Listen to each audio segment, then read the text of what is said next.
В этом году Коврову по областной программе модернизации объектов коммунальной инфраструктуры впервые выделены средства на ремонт теплотрасс. Чтобы приступить к работам, городские власти в экстренном порядке 28 июня заключили соглашение с компанией «Владимиртеплогаз» в дополнение к концессионному. Трудились не зря. Все это позволит теперь приступить к ремонту 9 самых проблемных участков тепловых сетей города. Тепловая сеть первого контура, отопление горячего водоснабжения, улица Социалистическая, дома 6, до ЦТП «Металлистов».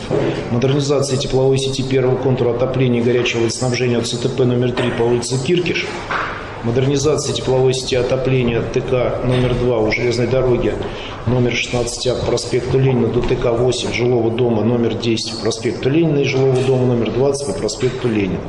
Следующее. Модернизация тепловой сети отопления и горячего водоснабжения от тепловой камеры 8 у жилого дома 21 по улице Социалистическая до тепловой камеры 11 у жилого дома номер 25 по улице Социалистическая. А также в порядок приведут теплосети от центрального теплового пункта на улице Чернышевского и на улице Киркижа до улицы Оранжева с выносом транзитного трубопровода из дома номер 16/2 по улице Куйбышева и от котельных на улице Кангина до проспекта Ленина, по улице Первомайской до теплокамеры на улице Грибоедова и от улицы Лопатина до проспекта Ленина. На 5 объектах подрядчики Владимиртеплогаза уже ремонтируют сети. К остальным 4 они подключаются на этой неделе. Полностью завершить модернизацию теплосетей планируется до 15 сентября. Но эти сроки установлены не для всех. Те объекты, которые попадают у нас под маршруты следования делегаций, прибывающих на День города, такие как вдоль улицы Чернышевского, Социалистическая там часть, строителей, они заканчиваются несколько раньше, и срок окончания работ там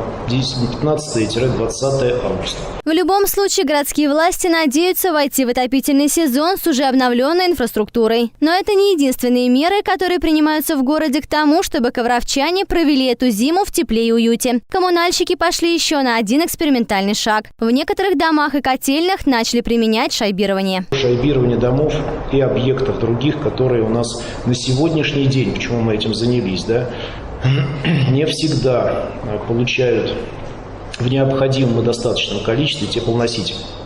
И получают этот теплоноситель не в меньшем, а в гораздо большем объеме, нежели это необходимо по расчетам и, скажем так, потребности.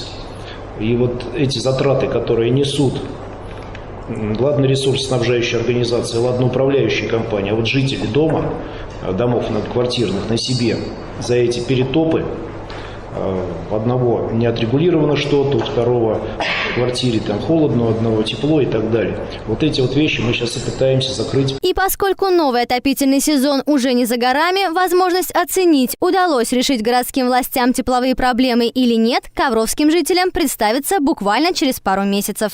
Зоя Быстрова, Александр Волков. Новости «Наш регион 33».